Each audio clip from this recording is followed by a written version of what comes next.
Yeah. So it's not a new phenomenon. What is now new is the large number.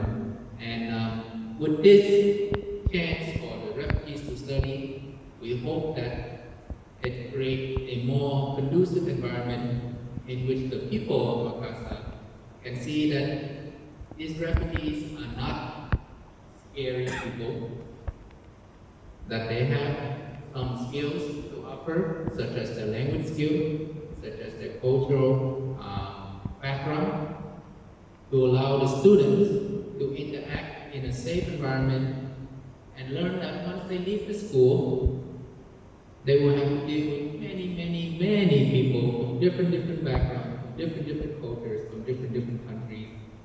And when they learn how to do that, it's one of the pathways for success